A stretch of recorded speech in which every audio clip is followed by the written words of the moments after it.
চিড়িয়াখানার খাঁচায় লুকিয়ে আছে এক অদ্ভুত রহস্য।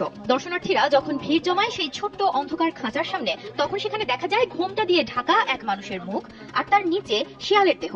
শিশু থেকে প্রাপ্ত বয়স্কদের সবার চোখে থাকে কৌতূহল। এ কি সত্যি অর্ধেক মানুষ অর্ধেক শিয়াল, নাকি অন্য কোনো রহস্যময় প্রাণী? বহু বছর ধরে পরিচিত এই অদ্ভুত চরিত্রকে সবাই চেনে মমতাজ বেগম নামে। দীর্ঘ 40 বছর ধরে এই চরিত্রটি চিড়িয়াখানার অন্যতম আকর্ষণ হিসেবে পরিচিত। চিড়িয়াখানার দর্শনার্থীদের চোখে মমতাজ বেগম একজন রহস্যময়, নিচের অংশ শিয়ালের আর উপরের অংশ মানুষের। তাকে দেখতে প্রতিদিন ভিড় জমে চিড়িয়াখানায়। দর্শকদের জন্য বিশেষভাবে তৈরি করা হয়েছে একটি খাঁচা, যেখানে মাথায় ঘোমটা পরা মমতাজ শিশু ও প্রাপ্তবয়স্ক দর্শকদের সঙ্গে কথাও বলেন। তবে আসল রহস্য ফাঁস হয়েছে সম্প্রতি। জানা গেছে এটি আসলে একটি দক্ষ মঞ্চ কৌশল। কাঠের বেদির উপর রাখা শিয়ালের দেহের মডেলটির সঙ্গে নিচে লুকানো কক্ষের মধ্যে শুয়ে থাকা তার মাথা মিলিয়ে তৈরি করা হয় এই বিভ্রম।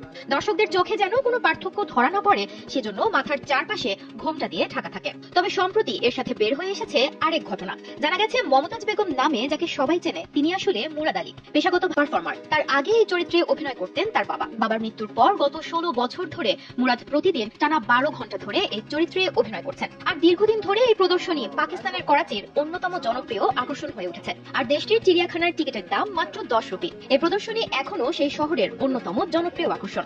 এতদিন শহরে জেনে আসা শিয়াল মানুষ আসলে একজন নিবেদিত প্রাণ শিল্পীর অভিনয়। এটা কোনো অতিপ্রাকৃত রহস্য নয়। এই সত্য জানার পরও দর্শকদের বিস্ময় যেন আরো বেড়ে গিয়েছে।